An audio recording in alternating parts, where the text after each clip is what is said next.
Hi friends, welcome to my channel. இன்றைக்கி என்ன video பார்க்க போகிறோன்னா, ஒரு 3 ப்ளவுஸ் ஒரே மாதிரி தான் கட் பண்ண போகிறோம். நீட்டாக மடித்து போட்டு வச்சுட்டேன். அளவு ப்ளவுஸ் வச்சு தான் கட் பண்ண போகிறோம். இப்போ தான் என் சேனல் புதுசாக பார்க்குறீங்கன்னா சப்ஸ்கிரைப் பண்ணிக்கோங்க, கூடவே பெல் ஐக்கானே கிளிக் பண்ணிக்கோங்க. அப்போ தான் நான் எப்போ வீடியோ போட்டாலும் உங்களுக்கு நோட்டிஃபிகேஷன் வரும். இப்போ வந்து அளவு ப்ளவுஸ் வச்சு தான் நான் கட் பண்ண போகிறேன். உங்களுக்கு அளவு ப்ளவுஸ் இருந்துச்சுனாலும் எடுத்துக்கலாம்.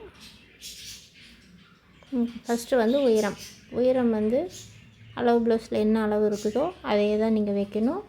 இறக்கம் கேட்டிருந்தாங்கன்னா அதுக்கு தகுந்த மாதிரி வச்சுக்கோங்க. ஃபஸ்ட்டு ஷோல்ட்ரு ஜாயிண்ட்லேருந்து 1/2 இன்ச்சு மேலே மார்க் பண்ணிக்கிங்க. இப்போ வந்து சைடு ஜாயிண்ட்டு 2 சமமாக மடிச்சுட்டு கரெக்டாக அந்த கோடு போட்டிருப்பீங்கல்ல, அதுக்கு நேராக வச்சு தையல் நேர் ஒரு மார்க்கு, 1/2 இன்ச்சு 2 இன்ச்சு வந்து தையலுக்கு உள்ள எக்ஸ்ட்ராவை துணி. அதே மாதிரி அப்படியே வச்சு கழுத்து பக்கம் வந்து 1/2 இன்ச்சு மேலே மார்க் பண்ணிக்கோங்க. ஷோல்ட்ரு ஜாயிண்ட் 2 சமமாக மடித்து போட்டு மேலே ஒரு கோடு போட்டுக்கோங்க. ஷோல்ட்ரு ஜாயிண்ட்டுக்கு மேலே மார்க் பண்ணிங்களா, அந்த இடத்துல ஒரு கோடு போட்டு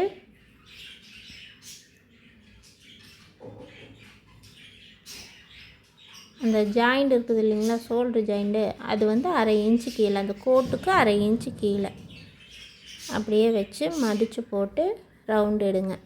கீழே வந்து அந்த கரெக்டான அளவில் வச்சிங்கன்னா அந்த கழுத்து அளவு ப்ளவுஸில் என்ன அளவு இருக்குதோ அது பர்ஃபெக்டாக கிடைக்கும். நான் போடுற மாதிரி வச்சிங்கன்னா கழுத்து அவங்க என்ன அளவு எடுத்துருக்குறாங்களோ அது கரெக்டான அளவு கிடைக்கும்.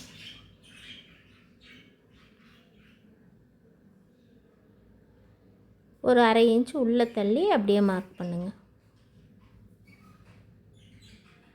அந்த தையலுக்காக வேண்டி 1/2 இன்ச்சு உள்ளே தள்ளி மார்க் பண்ணிக்கோங்க.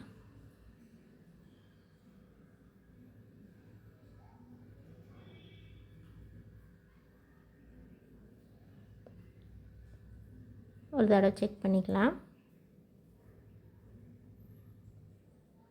செக் பண்ணிவிட்டு ஷோல்ட்ரு வந்து ஜாயிண்ட், ஷோல்டரோட அளவு, ஷோல்ட்ரு என்ன அகலம் இருக்குதோ டேப் வச்சு அளந்திங்கனாலும் சரி. கழுத்து பக்கம் 1/2 இன்ச்சு, கை பக்கம் 1/2 இன்ச்சு விட்டுறணும். விட்டு அப்படியே மார்க் பண்ணிக்கணும். இப்போ வந்து சைடு உயரம், ஆம் ஹோல் சைடு உயரம் கரெக்டாக அந்த தையல் நேர் மார்க் பண்ணிங்க இல்லைங்களா, அந்த இடத்துல வச்சிங்கன்னா அந்த சைடோட உயரம் வந்து கரெக்டான அளவு கிடச்சிரும். நான் 2 மார்க் எதுக்கு பண்ணுறேன்னா, அந்த தையலோட அளவு உங்களுக்கு தெரியணுங்கிறதுக்காக நான் 2 மார்க் பண்ணிகிட்ருக்கிறேன். அதில் குழம்பிக்காதீங்க. இப்போ வந்து ஆம் ஹோல் வந்து அளவு தெரியணுன்னா, இந்த ஆம் ஹோல் ஜாயிண்ட் இருக்குது இல்லைங்களா, அதுலேருந்து நேராக மடிச்சிங்கன்னா அளவு ப்ளவுஸில் இருக்கிற அளவு கரெக்டான அளவு கிடைக்கும். கரெக்டாக உள்ளே 1/2 இன்ச்சு உள்ளே தள்ளி வச்சு மார்க் பண்ணிங்கன்னா அந்த ஆம் ஹோலோட ரவுண்ட் அளவு என்ன அளவோ அது பர்ஃபெக்டாக கிடைக்கும். ட்ரை பண்ணி பாருங்கள். இப்போ வந்து செக் பண்ணிக்கிங்க, ஆம் ஹோல் ரவுண்டு கரெக்டாக இருக்குதாங்கிறத செக் பண்ணிக்கிங்க. இப்போ கட் பண்ணிக்கலாம். நான் எப்போவுமே கழுத்து கட் பண்ண மாட்டேன். கழுத்து வந்து எதாவது டிசைன் இது கேட்டிருந்தாங்கன்னா கழுத்து கட் பண்ண மாட்டேன்.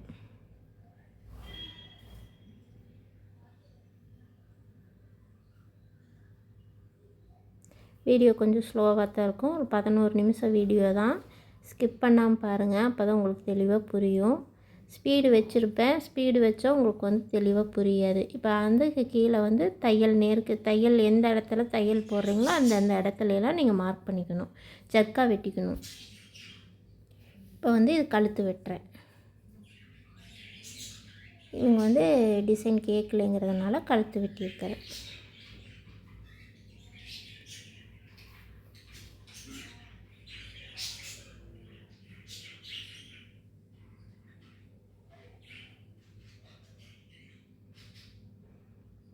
பேக் தட்டு எடுத்து அந்த 2 ஷார்ப்பும் வந்து நேராக இருக்கணும். இந்த ஷோல்டரோட ஷார்ப்பும் ஆம் ஹோலோட ஷார்ப்பும் நேராக இருக்கிற மாதிரி பாருங்கள். இந்த வீடியோ எதுலையா ஏதாவது புரியலைன்னா எனக்கு கமெண்ட் பாக்ஸில் கமெண்ட் பண்ணுங்கள். வீடியோ கொஞ்சம் தள்ளி போன மாதிரி எனக்கே ஃபீல் ஆகுது. இன்னும் தெளிவாக போடணும் அப்படின்னாலும் எனக்கு கமெண்டில் சொல்லுங்கள், எனக்கு தெளிவாக சொல்லித்தரேன். கரெக்டாக ஃப்ரண்ட்டு தட்டு வந்து ஊக்கு பார் இருக்கிற இடத்துல நீங்கள் வச்சுக்கணும். ஊக்குப்பட்டி தான் நீங்கள் வந்து அளவு எடுக்கணும். கரெக்டாக இந்த அளவு வந்து கழுத்து வரைஞ்சிக்குங்க. வரைஞ்சிட்டு கீழே அந்த ஷோல்டர் ஜாயின்லேருந்து அரை இன்ச் கீழே, அந்த பட்டி ஜாயின்லேருந்து அரை இன்ச் கீழே ஆர்ம் ஹோல் சைடும் அதே மாதிரி தான் மார்க் பண்ணிக்கணும்.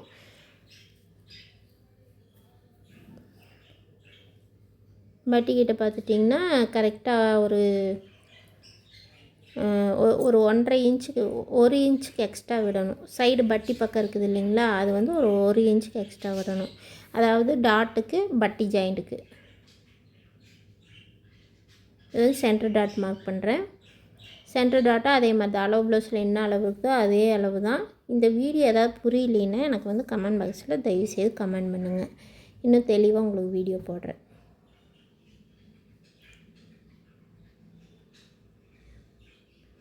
டாட்டோட அகலம் அதே மாதிரி சென்டர் டாட்டை பிடிச்சி இந்த மாதிரி ஆம் ஹோல் பக்கம் இருக்கிற டாட்டை மடித்து வச்சு பார்த்திங்கன்னா ஆம் ஹோல் டீப் எவ்வளோ எடுத்துருக்குறாங்கிறது பர்ஃபெக்டான அளவு கிடச்சிரும்.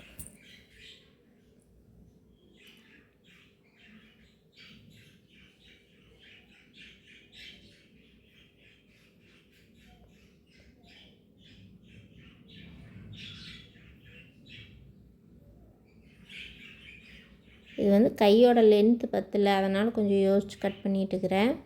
கைக்கு லென்த்து அதுக்கும் வேணும் இல்லைங்களா, அதனால் வந்து இப்போ எல்லாமே மெஷர்மெண்ட்டெல்லாம் நீங்கள் பார்த்துட்டு தான் நீங்கள் ப்ளவுஸ் கட் பண்ணுவேன்னு.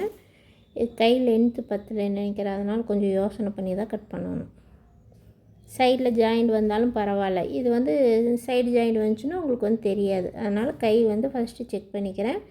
செக் பண்ணிவிட்டு அந்த சைடு ஜாயிண்ட் வந்துச்சுன்னா பார்த்தீங்களா அது கட் ஆகுது தெரியுதா, அது வந்து ஜாயிண்ட்டு போட்டுக்கலாம், ஒன்றும் பிரச்சனை இல்லை. கைக்கு பத்தலைன்னா கை ஜாயிண்ட்டு வெளியே அசிங்கமாக தெரியும், இது சைடில் போயிடும், அதனால் ஒன்றும் பிரச்சனை கிடையாது.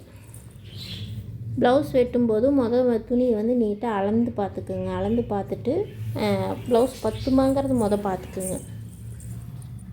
தெரியாமல் வெட்டிட்டிங்கன்னா உங்களுக்கு ஃப்ரண்ட்டுக்கு இதுக்கெல்லாம் ரொம்ப ஜாயிண்ட் வரும், கைக்கெல்லாம் ஜாயிண்ட் வரும், அப்புறம் உங்களுக்கு தான் சிரமமாக போயிடும். எப்பவுமே ஜாயிண்ட் இல்லாத மாதிரி கட் பண்ணுறதுக்கு பழகிக்கிங்க. துணி பத்தலைன்னா கஸ்டமர்கிட்ட கூப்பிட்டு நீங்கள் தைரியமாக சொல்லிடலாம், துணி பத்தலைங்க சிஸ்டர் அப்படின்னு சொல்லிடலாம்.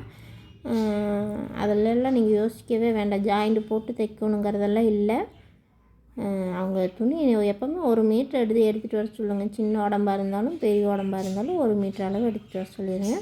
ஃபஸ்ட்டு கை வந்து கரெக்டாக நீட்டாக மடித்து போட்டு அந்த ஜாயிண்ட்லேருந்து அரை இன்ச்சு மேலே வைக்கணும், வேறு ஒன்றுமே கிடையாது. ரொம்ப ரொம்ப ஈஸியானது தான், ஈஸியான மெத்தடு, நீங்களும் கட் பண்ணலாம்.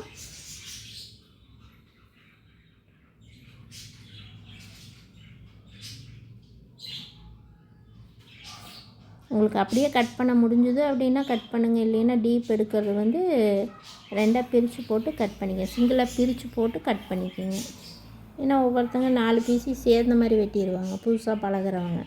அந்த மாதிரி பண்ண வேண்டாம். 2 துணி மட்டும் அலங்காமல் எடுத்து டீப் எடுத்துருங்க.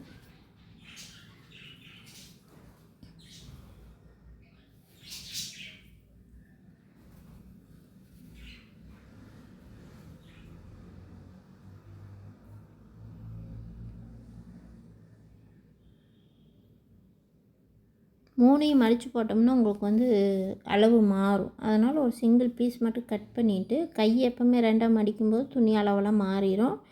சிங்கிளாக கட் பண்ணிவிட்டு அதுக்கப்புறம் பிரித்து போட்டு 2 துணியும் வெட்டிடலாம்.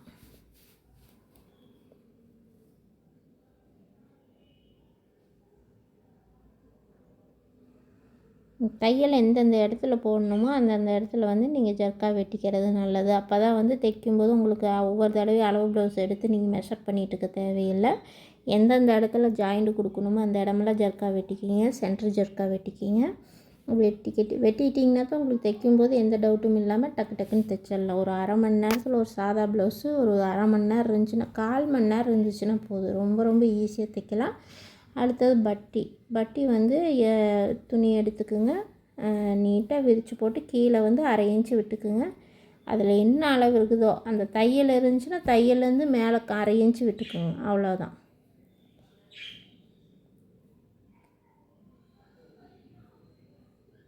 கரெக்டாக வச்சு சைடு தையலுக்கு எக்ஸ்ட்ரா இந்த பிடிச்சி தைப்போம் இல்லைங்க, கொக்கி பீஸ் வைக்கிறதுக்கு ஒரு அரை இன்ச் தள்ளி விட்டு அதில் என்ன அளவு இருக்குதோ அதே அப்படியே. இப்போ நான் சொல்லித்தரது புரியுதா என்னங்கிறது எனக்கு தெரியல. அப்படி சப்போஸ் புரியலைன்னா உங்களுக்கு கமெண்ட் பாக்ஸில் கமெண்ட் பண்ணுங்கள். உங்களுக்கு எந்த டவுட் இருந்துச்சுனாலும் நான்